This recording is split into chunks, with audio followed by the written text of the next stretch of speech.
谢谢，谢谢安迪。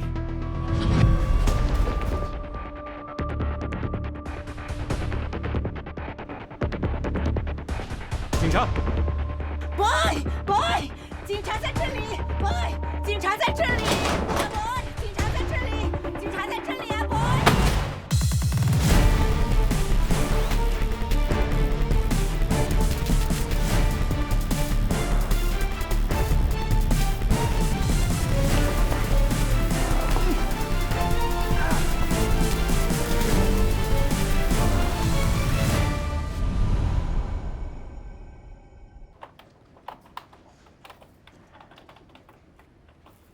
女士，你是怎样受骗的？我的老公几年前去世了，我一个人赚钱来养我的2个孩子，这实在很不容易。所以有时候我会寻找在现买现卖上打折的超市电子购物券。我看了一些购物券，发现有个优惠还不错的。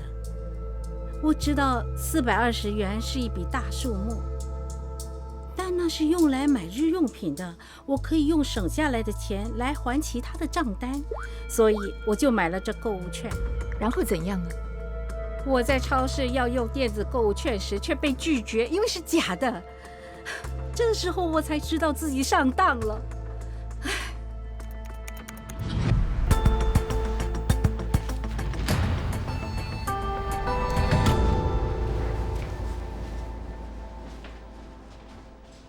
早上好。早上好 ，Jennifer、Cathy， 今天有什么案件？电子商务平台现买现卖的诈骗案数目一直上升。多名受害者报案说，他们购物付款后才发现买的是假货，或者商品没有送达，接着卖家就会封锁他们，变成失联。这些案件有任何类似的地方吗？根据受害者提供的信息，我们找出以下细节。你可以看到，所有电邮地址都有 Abel 的名字，例如 Abel101010在 promail.co、Abel&Ken9999@ffhhmail.co 和 Abel&Abetting@123female.com.sgp。所有受害者都接到指示，把钱过账到这2个银行户头。所有销售贴文用的句子结构和措辞都相同，唯一不同的是售卖的商品和价格。只是复制和粘贴。是的，最后就是那些 IP 地址全部都是来自手机。看起来好像是一人单独在干案，但是我们也不能排除有犯罪集团参与。Jennifer， 查钱的去向，设法找线索，深入查看这2个银行户头，我要户头的资料。好。Cathy， 查那些有 Abel 这个词的电邮地址和用户名称，看他们是否被用在电商平台、社交媒体和论坛上。好了，我们走吧。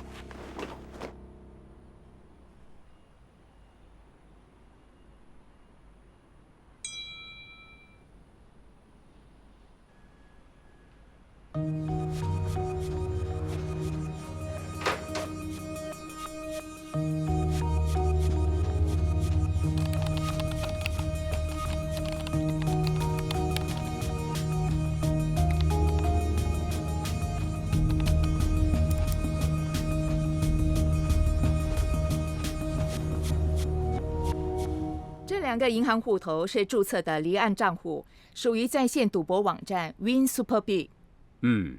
在线赌博运营商不太可能是幕后黑手，因为这跟运营商从赌注中赚取的利润相比，这些诈骗金额并不多呀。看来这2个户头没有线索，但是有个银行户头可能有线索。昨晚我接到另一个电商平台发生的诈骗案，相同干案手法，相似电邮地址，卖家产品页面上用相同措辞，唯一不同的是受害人付款到不同的银行户头。Jennifer， 我查到一个不明的银行账户，它可能跟案件有关。好，把它发给我，我查一下。谢谢。原来这个银行户头是他的 ，Paul 康慧。Mr. Paul 的户头有几次类似的现金存款和提款交易，过去几年的平均存款结余大致是相同的。有趣的是，流入和流出现金数额都低于2万元的强制报告门槛，因此，如果 Mr. Paul 不是犯罪集团成员，就是个钱罗。我在想，他是不是钱罗？事实上，这2者都不可能，因为 Mr. Paul 已经在2年前去世了。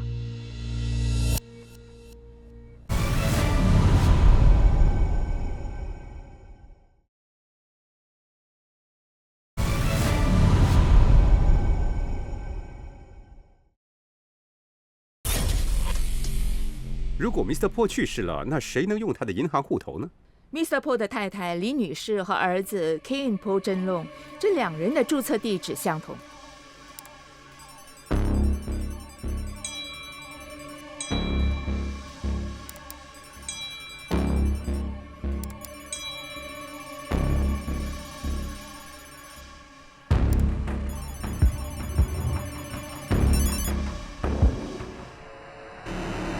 李女士是一名清洁工人，但是她的银行户头却经常存入和提取几千块钱。这虽然不犯法，但是肯定是很可疑。儿子 Kane Po 真龙目前没有工作，他也没有可疑的银行户头活动。但我在数据库里面找到这个，他以前有诈骗前科，而干案手法跟这案件相似，所以我们正在寻找一个惯犯。Kane Po 也是另一起网络诈骗案的主要嫌犯。我跟当时负责的调查员 Noah 谈过 Kane Po 涉及一起电子商务诈骗案，但是我们无法将他跟犯罪者使用的银行账户和 IP 地址联系起来。然后怎样了？我们以为可以当场抓住他。李女士，有钥匙吗？钥匙，有的，警官，我现在就去拿钥匙打开那个房门啊。博呀，我把你睡房的钥匙交给警察，可以吗？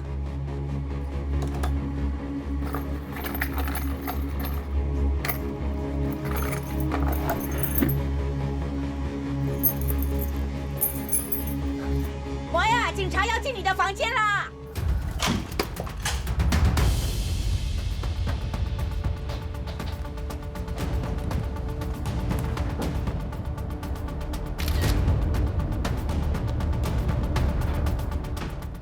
但是我们到他的睡房时 ，Kane 已经重新格式化了他的电脑，硬盘资料被清空了。因为在 Kane 的电脑或数码设备上没发现到证据，所以无法指控他。听起来 Kane Po 对电脑软件和硬件很在行。我们目前在监视他的住所。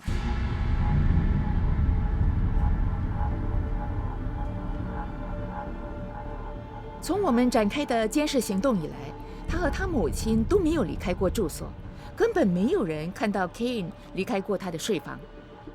事实上，他似乎24小时对着电脑。在他没有机会销毁证据下逮捕他，很具挑战性。监视人员有没有呈报异常活动？有的 ，Kane 经常上网去购物。他每天至少收到2次快递。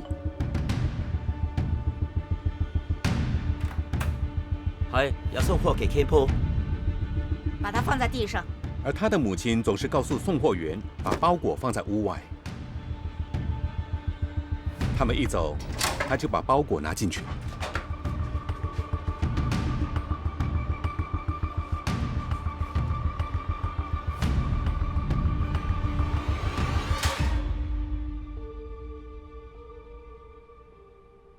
这样吧，咖啡，给重案组打电话，我们需要他们协助破门而入，逮捕 Kane 的行动要迅速果断。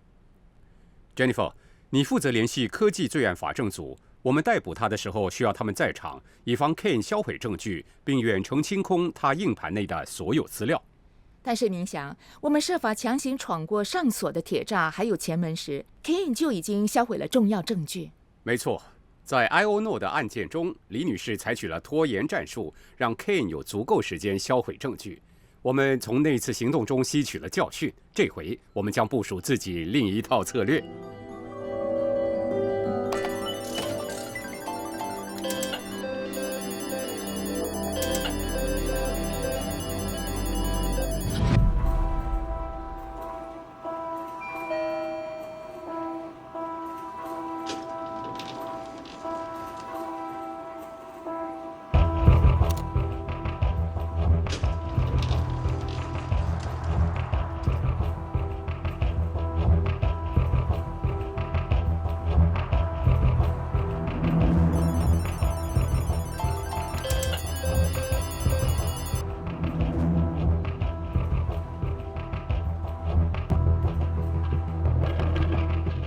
咖啡，准备就绪了。抱着。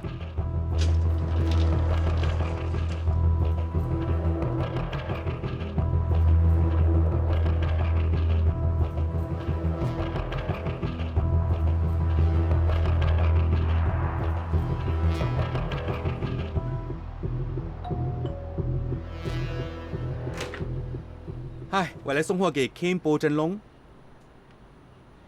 安迪，这是正确地址吗？正确，把它放门口，我等下才拿。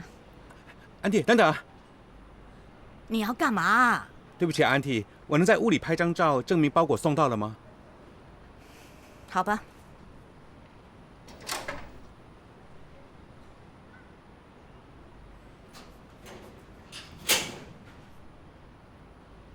谢谢，谢谢安迪。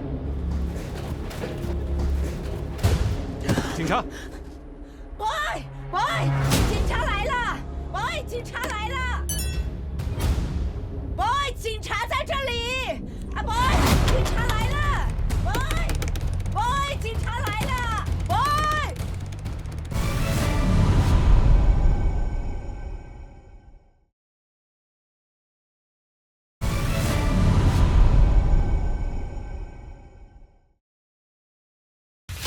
警察来了 ，boy， 警察来了 ，boy， 警察在这里，警察来了 ，boy， 警察来我们家了。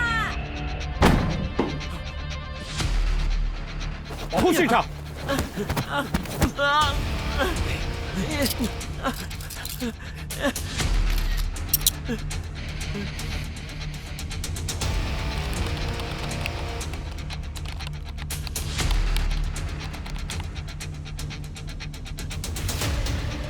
我是高级调查员林明祥，来自反诈骗指挥处 Kempo。你涉嫌诈骗，我们要逮捕你。Sir，这些是你的？你的同谋是谁？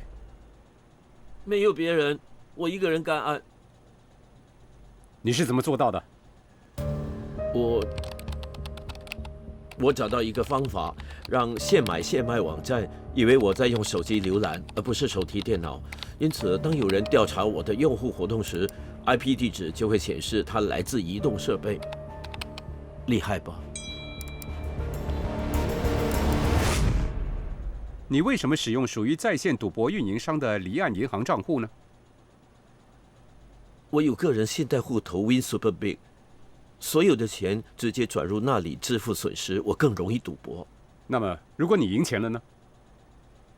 我就把它兑现并转入我父母的银行户头。你母亲参与了诈骗？没有，这事跟他没有关联。你知道自己这么做可能会牵连到他吗？不，我没有意识到。但是他真的跟这件事无关。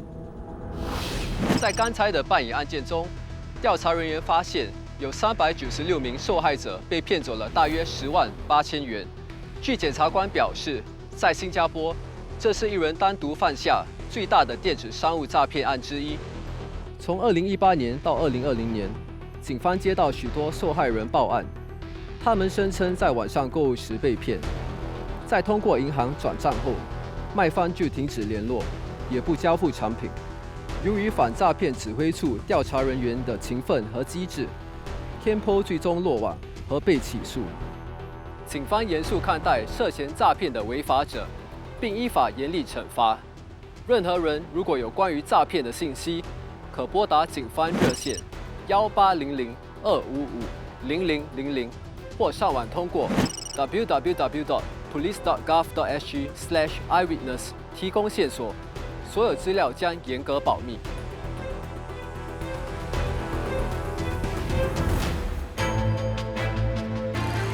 电子商务诈骗可以涵盖任何类型产品，从食品到电子产品。2022年，电商诈骗案的受害者损失2130万元。骗徒在网上发布吸引人但虚假的优惠，例如 Facebook、TikTok 和 Carousel。骗徒会要求受害者先付钱，过后他们发现收不到物品时，才惊觉自己受骗了。今天，反诈骗指挥处的林明祥副警监要揭开电商诈骗案的真相。嗨，明祥，感谢你今天上节目。嗨，尹双，谢谢你邀请我到节目中。那你能告诉我电子商务诈骗是怎样的案件吗？电子商务诈骗案基本上就是在网上买卖产品。诈骗案的发生，通常是当卖家在网上购买商品或服务，他们付了钱之后，却收不到事前承诺的商品和服务。那最近发生的电子商务诈骗案有哪一些？通常涉及昂贵的产品，例如苹果手机和游戏机这类受欢迎的产品。但最近我们看到涉及鲜血食品的电子商务骗局也有所增加，比如鲑鱼和牛肉，还有婴儿用品和奶粉。不瞒你说，我曾经很想在网上购买昂贵的电子产品，但是我很小心。我们可以记住哪些提示，以免自己掉入这类的骗局当中呢？我认为可以记住的一些技巧是要熟悉某些迹象，其中的可疑迹象是：首先，价格低的令人难以置信，也可能是骗局。没有人会出售比实际零售价还要便宜很多的东西。第二个迹象是，网上认识的卖家选择在线下对话，要用私信的方式来跟你联系。这是骗子为了避免被当局侦查的另一种方式，所以才把交易转到平台外进行。如果你跟这些诈骗分子进行交谈，他们会表现得很好，跟你建立良好关系，赢取你的信任，回答你所有问题。如果你信以为真，他们会说：“嘿，可以付款啦，为你想要的产品先付定金。”另一个跟付款有关的可疑迹象是，骗徒会要求你交钱或将钱转入一个银行户头，用 PayNow 或 PayLah 付款，而不使用电商平台的支付系统。这是骗子避免被发现的做法。还有一点要注意的是，卖家拒绝当面交收。另一个可以保护自己要熟悉的迹象就是查看卖家本身的评论。看看他们有没有良好的实质性评论。在你付款前，这些提示都能让你了解自己是在跟谁交易。诈骗案的总金额很大，有没有款项被追回呢？这个问题的答案不简单，但是我们会建议，或者是强烈建议，诈骗案的受害者立刻向警方报案。一旦受害者报案，警方就可以尽快启动必要的调查程序。当这个调查程序展开之后，警方就可以跟银行、金融机构合作，设法追查资金的流向，并尽可能为受害者追讨回更多的款项。但是我们话说回来，受害者必须知道的一点是，一旦款项已经支付出去了，通常起回的可能性都是非常低的。感谢明强跟我们分享，我也学了很多。若需要协助，请拨全国罪案防范理事会反诈骗咨询热线，或浏览警惕骗局网站。让我们共同打击诈骗案。非常感谢您收看《绳之以法》，请记住，在网上购物时要时刻保持谨慎，以自己的常识判断卖家是否可靠。我是郑元琪副警监，请大家各尽本分，预防、遏制和侦测罪案。我们再会。